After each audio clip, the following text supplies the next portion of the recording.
Hi, and welcome to This Week in East Brunswick, the town's own news and information program. Tonight we'll start off by updating you on some recreational news from the Manager of Recreation, Karen Bourque, and Head of the Camp Daisy program, Fred Smith. School Information Officer Amy Fisher will interview the new principal of East Brunswick High School, Mr. Charles King. Middlesex County Agricultural Agent Peggy Ballister-Howells will give you tips on preparing soil for planting using black plastic. Hope Silverglate continues her series on respecting your child, this week looking at the preschool-aged child. Kids from the Teen Library Corps will have a commercial they put together to promote the library, and consumer advocate Adrian Eisner will have information on heat stress. But first, here's a quick look at what's on Channel 8 next week. Monday at 10 a.m., it's Look Great, Feel Great with Lenore Kulik, followed at 10:30 by Stories from the Library. At 7 p.m. Tuesday, the City of Beverly Hills presents In Print, the show about books and the print media. 7:30 p.m. Tuesday, it's a look at Mime on Kids Stuff, produced by the Libraries of Middlesex. At 7:30 p.m. Wednesday on Target, it's a look at a Hiroshima testimony through paintings. And we'll be back Thursday evening at 7 and 8 p.m. with another edition of This Week in East Brunswick. And be sure to check the Channel 8 program guide for repeats of all the shows just mentioned. Hi everyone, I'm Karen Bourque, Manager of Recreation for East Brunswick Township, and this is Fred Smith. I'm with the Daisy Recreation Program. I'm the coordinator. And we're here today just to give you an update on some things that are happening in some of our programs. The first thing is that we have last week sent out this booklet to everyone in the township, and if you have not received it, please call us at 390-6797 and advise us of that fact, and we'll send you another brochure. Secondly, we've made some dramatic changes in the brochure, and we want you to realize that all the information is in the back of the book, so when you register, the handy information is right above it. So all you have to do is open it up, read the directions carefully, read the policies pages, and we won't have any problems. The truth is that actually most people register by mail because it's earlier, quicker, and more convenient. And we have so much demand for our programs that gives us a fair and equitable way to give everybody a chance at getting into some of our programs. The other thing is this year, the mail-in registration will be September 6th, 7th, 8th, and 9th, but there's a difference this year. The in-person registration will not be on the following Thursday and Friday, but on the following Monday, Tuesday, and that's September 19th and 20th. So make sure you mark that down or read the directions very carefully so that you don't forget when you should come in if you need to register in person. Relative to Daisy, the Daisy program registration for East Brunswick people ends August 31st. Even though in our book it says the 19th, we've given you folks a little bit more time, so that's really an important factor. The other date to remember is September 9th, I believe. And the fees are for a non-resident, $660, and for a resident, without my glasses, $220. So if you know anybody who's interested in the Daisy Recreation Program for the handicapped disabled, call us if you have questions, or get your registration in early so that you don't have to pay the differential fee. And I'd like to have Fred talk about the program a little bit. Fred? We've just completed a most successful summer, 7 weeks in July and August. And with the 6 weeks between now and the beginning of our fall, winter, spring program, which will begin on October 1st, we're in the process of putting together a most exciting and challenging program for the kids who will be participating. We are, as Karen said, opening registration. We're seeking to locate and identify those participants who would be residents of the township first, who would be interested in participating again. We are in operation from 10 until 4 for approximately 26 Saturdays, ending May 13th. We match up with the East Brunswick Board of Education calendar, so there shouldn't be any conflict really with holidays and days off for school children. We start earlier this year, don't we, Fred? Yes, it's October 1st. October 1st, right, rather than the 16th or Correct. The 23rd, right. We're in the market to hire division leaders and counselors and specialists of a variety of areas. So if you or anyone you know is interested in joining the Daisy Recreation Program, joining the family as it were, would they please contact the Division of Recreation at 390-6797 and leave a message for either Karen or myself, and we'll be sure to return the call. We're trying to keep the staff as alive and fast-moving as we have in past seasons, and we need your help in locating those who will be interested in joining us. The truth is, folks, the program can be planned on paper and dreamed about, and Fred and I can conjure up a whole list of things we'd like to do. But if we don't have the proper staff to implement it, it really isn't as special as it should be. So we take a lot of time, and we dedicate a lot of time to interview and hire a staff that is fast on its feet and also flexible to do all the different things that we do with our handicapped and special populations. So any questions, just call us at the Division of Recreation. We're located right next to the library. Come on out and see us. We'll be happy to see you. See ya. I love reading to kids. Their little faces light up and they giggle at the funny parts and they jump at the scary parts. Reading to kids is a lot of fun, but it's also good for them. You see, if you read to kids, they'll get interested in books, and pretty soon they'll be reading on their own, just for fun. And they'll get better grades in school and get smarter and smarter, and then they'll be reading to you. So read to someone you love today. Please read my book. Please read my book. Please read my book.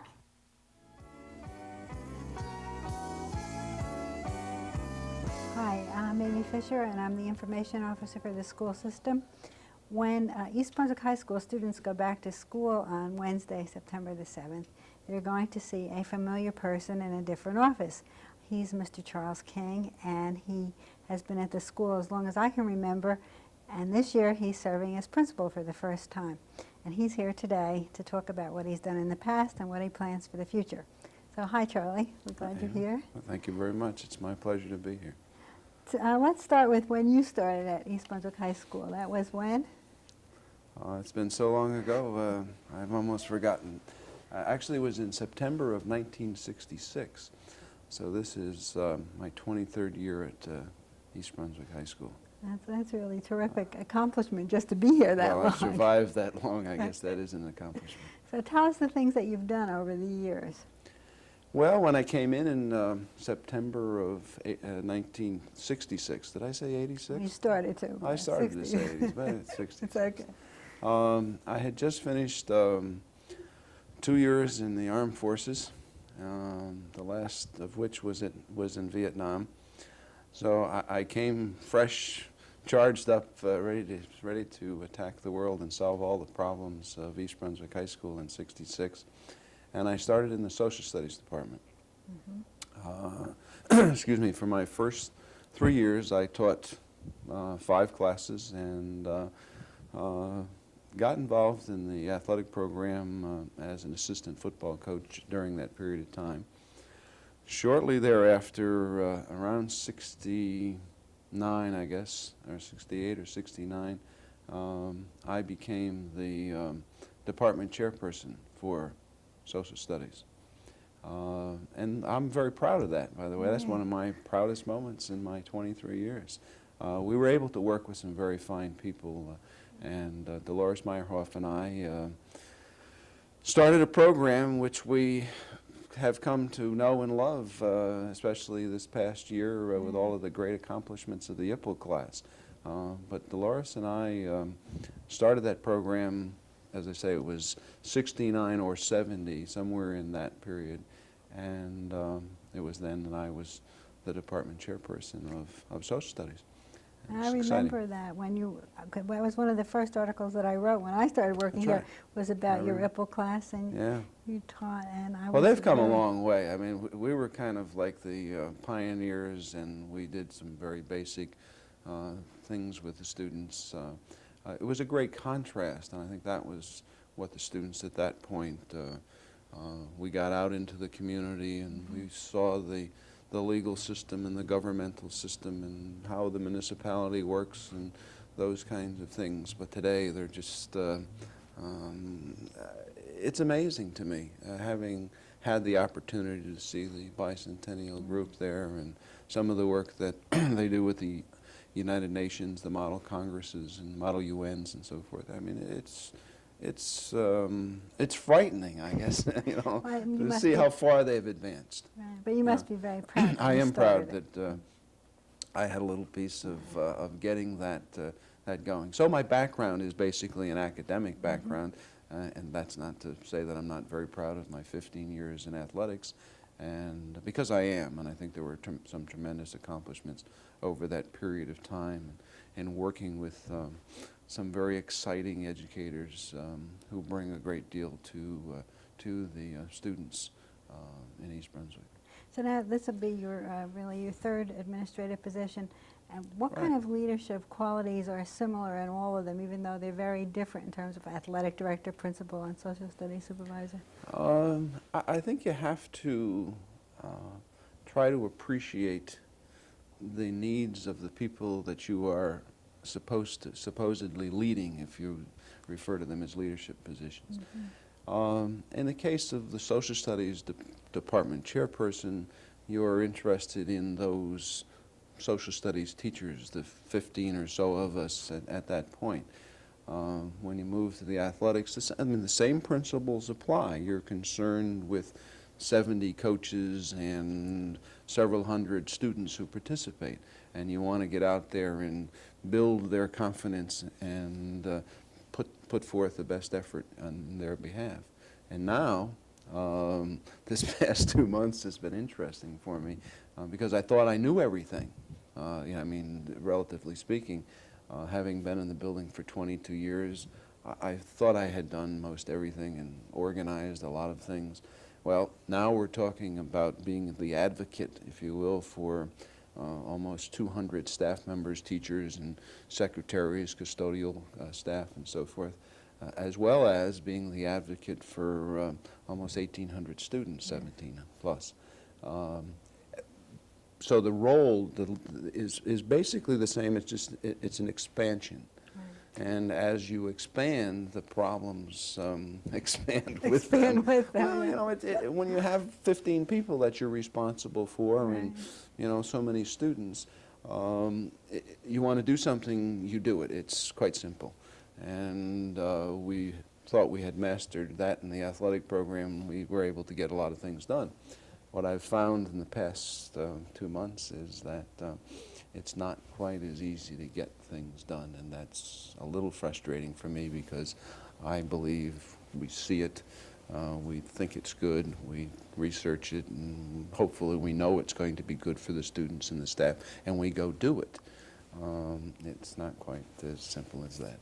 Well, in the years that you were the athletic director, East Brunswick's athletic program really became one of the best, if not the best in the state, and certainly the most comprehensive in terms of having sports for girls and boys on an equal basis, which, as you know, is a big priority in the state, Right. and that is really We're great. very proud of that. We honestly are, and we don't mean to dwell on the past necessarily, but we were also the first to pay coaches, both male and females, the same.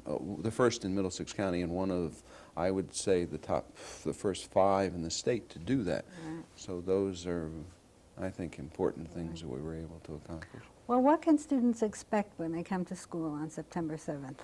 Well, I think they can expect to see me. That's the first thing. They may grow tired of that rather quickly, but I think they can expect to see me. I think they can expect to have a person in that office that cares about them, that they can talk to, that they can confide in if they have a problem or a concern, no matter how large or small. Sometimes what appears to be rather insignificant to us is a major concern for a student. So I'd like them to feel that I am their advocate.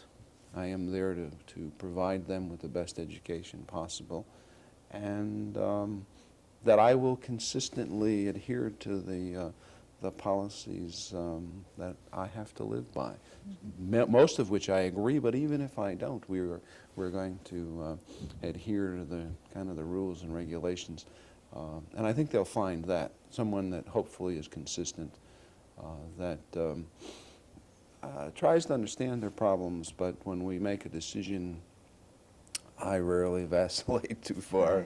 I've been known to be rather, I don't know, I hate to use the political term, but somewhat conservative in that approach. Liberal in trying to listen, but once the decision is made, I think we then all have to go out and attack the problem and solve the problem. We were speaking this morning, matter of fact, one of my goals, if you will, and there are many, but one, and is to restore class and dignity to the graduation ceremony. I've been there 22 years, and I never missed a graduation, I would say, for the first 10, 12, maybe even 15 years, never missed a graduation. Then I kind of faded away from it and got back into it when my sons were graduating, and the last couple of years I've been there. And it has been less than class and dignity, let's just put it that way. And we're going to start from the opening day. Great. With the teachers, with the students, to restore class and dignity to that ceremony. Because Well, I think it's one of the nicest graduations that I have ever been over the years. We've slipped away from that, and we have to get back, and I think they'll find that I'm consistent. Well, they're telling me that we're almost out of time, but I Oh, hope that you'll goodness. come back maybe in a couple of months and you can tell us how things are going between the time school started and then, okay? I would love to come back, and maybe I'll be a little wiser and have a different point of view. But right now it's optimistic and, Great. and honestly looking forward to the opening of school. Well, good luck. Thank you. And thanks for being here. Thank you. Hi, this is Peggy Ballister-Howells, your Middlesex County Agricultural Agent.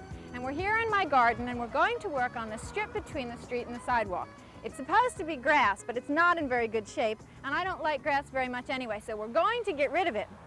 The plan was, originally, to put the railroad ties around the outside and plant it in the spring. We had a very wet spring, and followed by a very dry June, so I was not able to get it planted.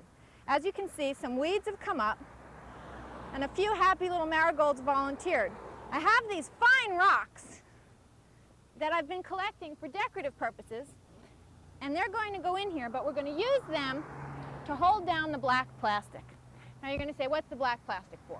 Well, that makes the job so much easier, you won't believe it. You take the black plastic and you spread it over the entire area, and it's going to kill all the grass and the weeds, and it's going to turn it so that we can just turn it right over, and it'll be organic matter in the soil instead of having to dig out every weed by the roots. So first we've got to get these big old rocks out.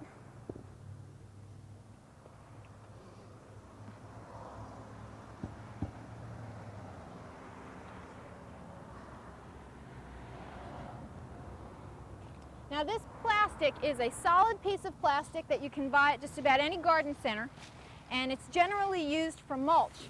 You could also use old carpeting for the same purpose.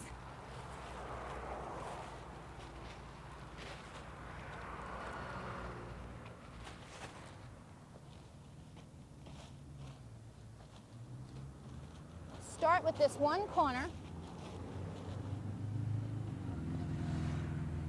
That's where these rocks will really come in handy. Now I'm not going to dig out these little marigolds because they're so cute. So we'll just put the little plastic around them. Have a little rock for this corner. We'll get this one weed out because we don't really need that.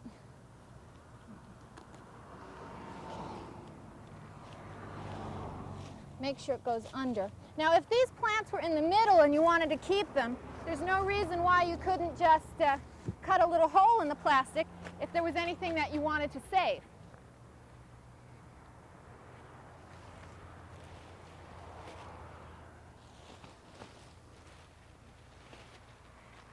You can get this in any length because it comes on a roll, and it's about 6 feet wide, so it covers a large space.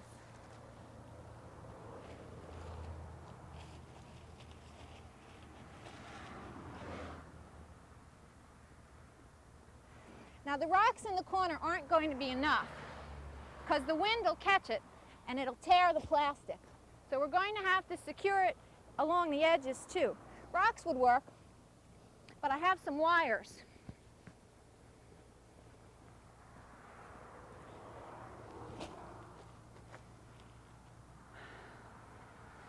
It's important that it be entirely covered so that they don't poke through. And I'm going to bend these and just stick them in.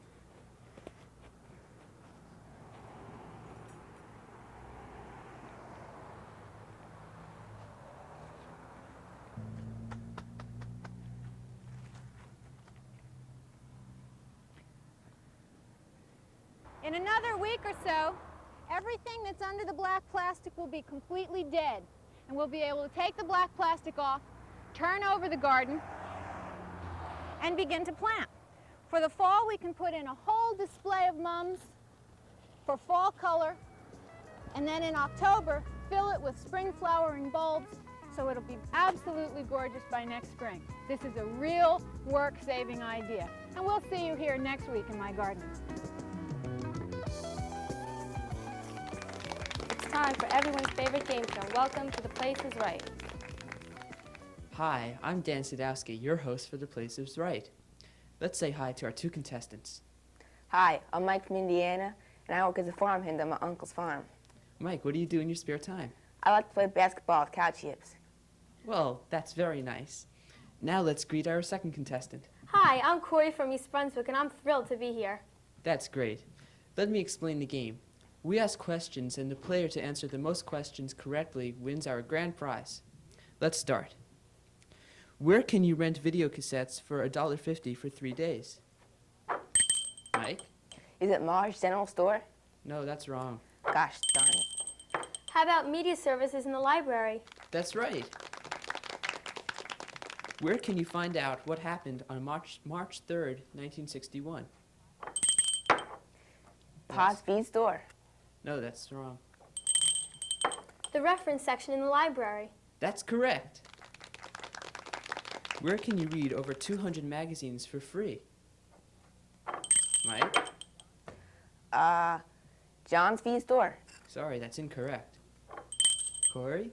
The East Brunswick Public Library. That's right. Where can kids go for reading fun all year long? Children's services in the library. Right again.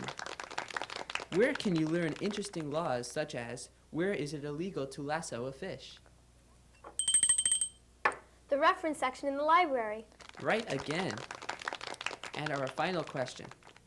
Where can you find friendly, helpful people who can lend you books for 2 weeks at a time? Mike? The library. He's right.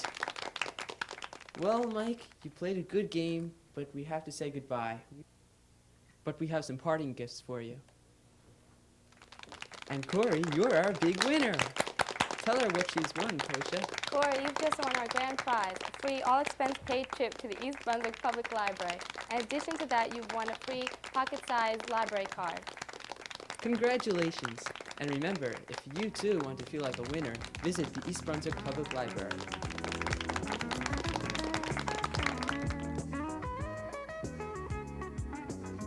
Hi, I'm Hope Silverglate for Respecting Your Child. With me is my guest, Marianne Keller from the East Brunswick Montessori School. Marianne has an extensive background in education and is a certified Montessori school director. Today, we will talk about what to expect from preschool. Hi, Marianne. If a parent sends his or her child to preschool, will the child learn to read and do math? Well, most people think of math as being arithmetic and reading and numbers, when in actuality there's a whole sequence of steps that go behind that before the child is ready to do those kinds of activities. For example, language starts when the mom first talks to her baby and the baby responds. Language involves a long sequence of steps, last of which is learning the symbols that we, put together to make words. Mm-hmm. In a preschool, ages 2.5 through 5, the children will learn a lot of different concepts, such as rhyming, things that are similar, things that are opposite. The concept shows similarities and differences.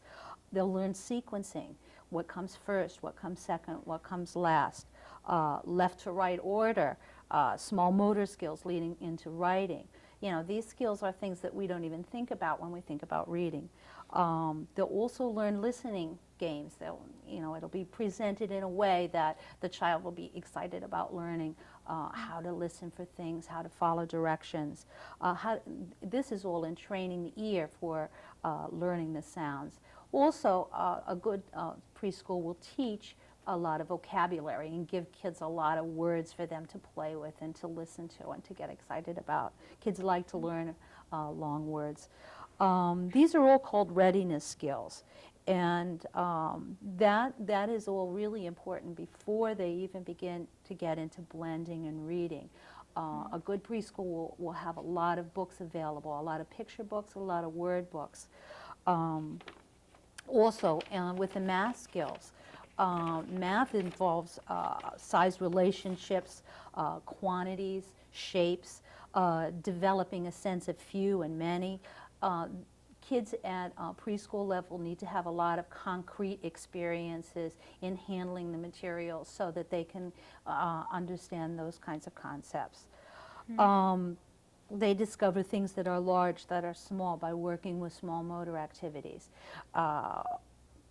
There's a lot of fine discrimination. First there's the large discrimination, then it gets finer and finer as they work. Again, vocabulary is a big important part of this. In addition to the math and language skills, they are going to develop thinking skills, thinking through a process. The end product is not always as important as what goes behind it in the process part of it. They'll be working on how to order themselves, how to increase their concentration, how to work independently, and how to coordinate their movements toward the goal. Okay. Well, thank you, Marianne, for joining us today. I'll be looking forward to seeing you next week. This has been Hope Silverglate for Respecting Your Child. Hello, and welcome to Consumer Aware. I'm Adrienne Eisner, Director of the East Brunswick Consumer Affairs Office. Today we're going to be talking about how to avoid heat stress. It is a really hot summer day. The sun beats down. All you want to do is sit somewhere cool.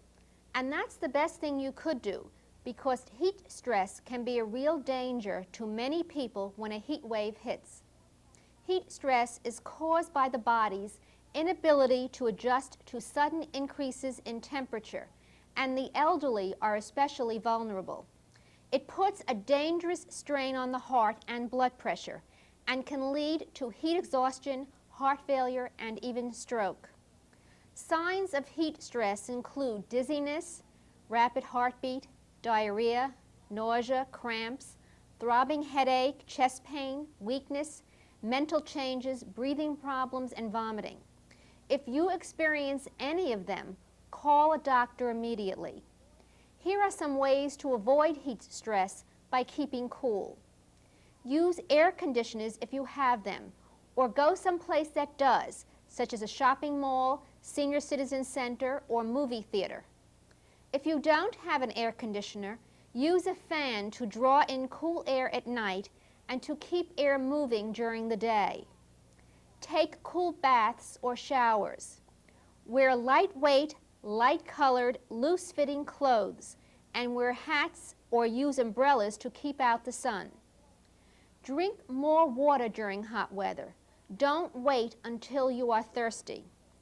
Avoid alcohol, which acts as a diuretic, resulting in faster water loss from the body. Avoid hot foods and heavy meals. Digesting them adds heat to your body. Finally, curtail physical activity during extremely hot weather. Activity adds to heat strain. Please take these precautions so that you can enjoy the summer and avoid experiencing heat stress. If there are elderly persons in your family, be sure that they are aware of the ways to prevent heat stress. If we can be of further assistance to you with consumer-related problems or questions, please call us at the East Brunswick Consumer Affairs Office, Monday through Friday from 9 a.m. until 5 p.m. at the East Brunswick Municipal Building. The telephone number is 390-6954. Thank you for joining me on Consumer Aware. See you again next time.